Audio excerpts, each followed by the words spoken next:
Yeah. Yeah, we're recording. Okay. Oh, wait. Phenomenal.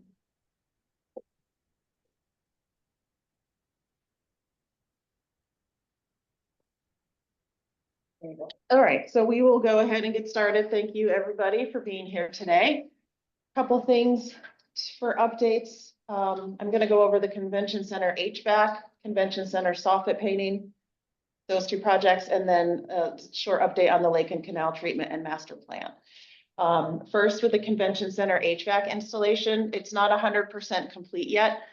One of the hoods that connects one of the units to the actual building was custom made and nobody knew it. We don't have the original drawings. And so they weren't able to install that piece, the final unit, until it's in place, but it's not connected until we have an engineer design that hood to make it connect, to put together. And the other thing that happened with that project was the installation was completed with natural gas hookups instead of propane hookups, and they're propane units. So those are being switched out to the correct hookup for propane. So that will get done as well. Those have been overnighted at this point. So George said that he has a group in there mid-November, and they've already requested it be 75 degrees in the room that they are in. So that is our goal, and we shouldn't have any problem getting that room to 75 degrees by then. So any questions on that one from Tom or Allison? No. No. Okay, next up is the Convention Center soffit painting. That is on schedule, and the plan for them right now for Purcell Painting is they're gonna pull off the job in December. Sooner if it gets too cold, but manufacturer's instructions, we all think that they should be good to go through at least the end of December. They'll stay longer on the project if they can. And then they'll come back in April, work through the schedule of events at the convention center with George to make sure that they're working the appropriate days and not inappropriate days when there are major events going on. And then also still complying with quiet work when we've got events going on during the week and things like that, so they're not doing a lot of sandblasting. So, questions on that one? Nope. Okay. And then lastly for me is the Lake and Canal treatment and master plan. I'm doing these together because the Lake and Canal treatment was different this year in the fact that we had a different vendor. We were not able, unfortunately, to have the same vendor as we have in past for the treatment. We also did some harvesting this year, so not all of the same areas were treated. Most of the same chemicals were used, but some of them were different. We've got lots of reports. I've been out and I've seen that the job just didn't look as good this year as it has in years past. So with all of that, Kyle Steelhammer from Northwest Aquatics was here. He did a little bit more treatment about a week and a half ago. He came to do his survey of the canals, which is part of the Lake and Canal treatment every year. We get a survey and a report from whichever vendor does it. And they give us a follow-up on how the treatment went. So he was here to do that. And when the report is ready, we're gonna bring Herrera and Kyle to a meeting together to discuss what was different this year than last year with the treatment, knowing we had the harvesting added. Was there something different in the lakes and canals to start? Is there a matter of we've been treating for so many years that there's so much on the bottom that it made growth more? Was it warmer? Just Herrera is our consultant. They're our engineer for the waterways. So they're going to really have a lot to say about those differences. The green slime that people are seeing on top of the waterways right now, especially in the bell and like the finger canals, it's duckweed. And it's starting to go away as the rains come, and that'll continue to just dissipate and go away like the blue-green algae does. I was on the Mount Olympus Bridge like 3 weeks ago, and the canal under there looked terrible. I was there earlier this week after a little bit of rain, and it's starting to look better. So that duckweed is clearing up, but it was like worse than I think. It's worse than I've seen since I've been here. So, and I've been in Ocean Shores for 3 years. Full time, but definitely working on a better solution for that as well.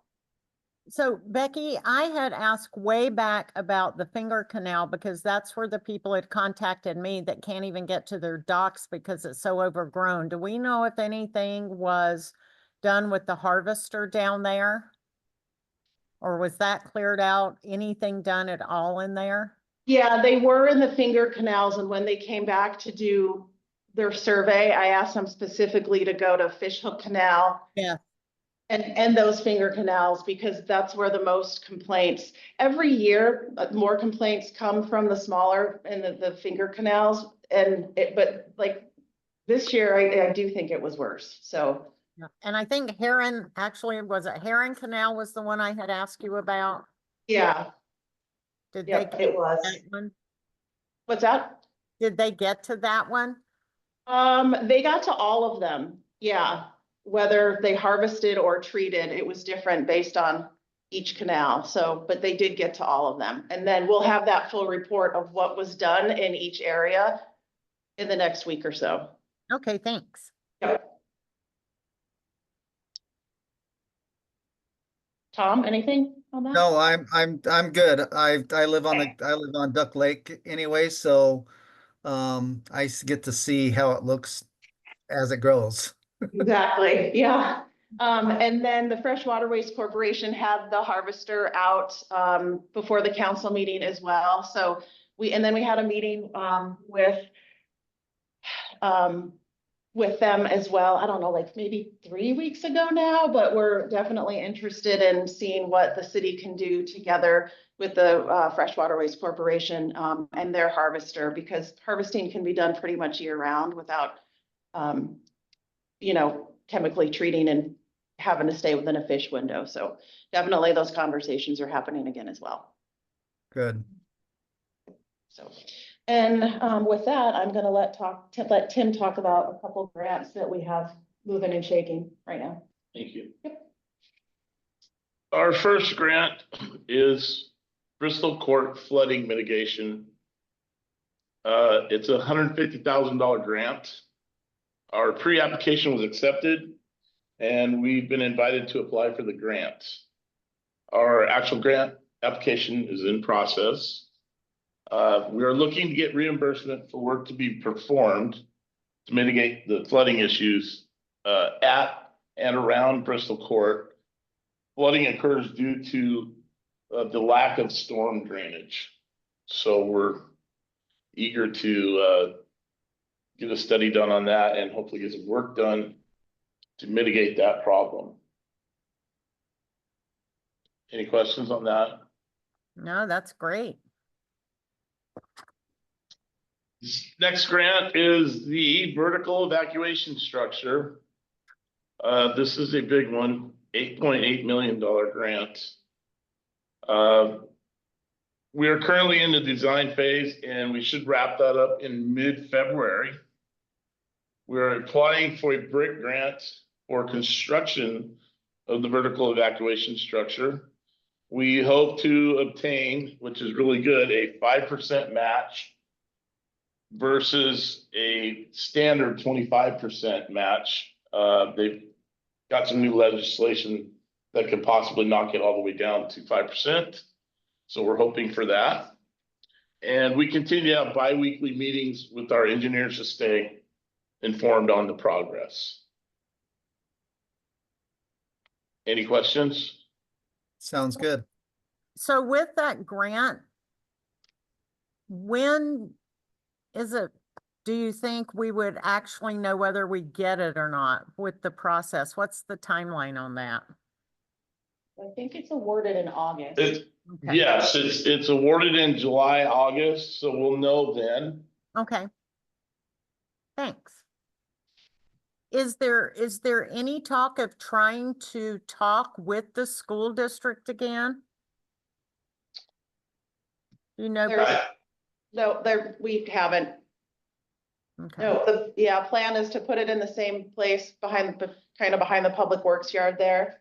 And I think that the school district is doing their own, maybe That might be a rumor. It might be true. I'm not sure because I haven't talked to that. At the same spot over by Ocean Shores Elementary, because I know, I don't think it was approved. They said they can't build it by the high school. Oh, maybe not then. Yeah. But no, what we're doing with ours is because the cost, right, had gone up to the 14 or whatever $1 million over the course of time. And so FEMA said, hey, we really want to work with you. We really want you to get your first tower. Ocean Shore still, even though we aren't the first ones with the tower, they're looking to us to be their, their shining star in the tsunami tower world, because we need so many in town. We need 20 plus here, which is more than anybody else needs. So they're really looking to us to see what we can do here in Ocean Shores. They put us, Tim is in a Pathfinder program with them, so that I'll write the grant with Tim and make sure all the ducks are in a row for it. And yeah, it's a pretty great process that they're doing. The current grant that we have will get us through 95% construction documents, the drawings and specs. And then this new 8.8 million grant is just for the construction phase, so that we didn't have to cover all the way up to that 14 million.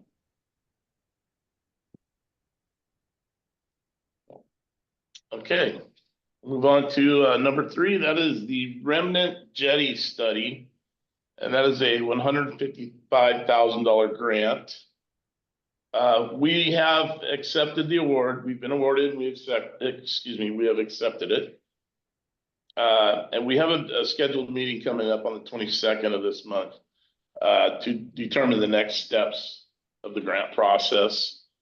We've already turned in a quarterly report, which was due October 30th, I believe. But we've already turned that in, so we're kind of ahead of the game on that.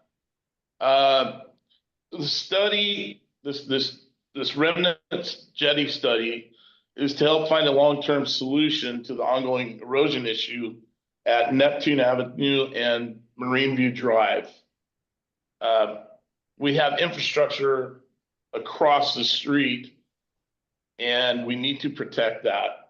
We have a water tank and also fresh waterway there that we need to protect.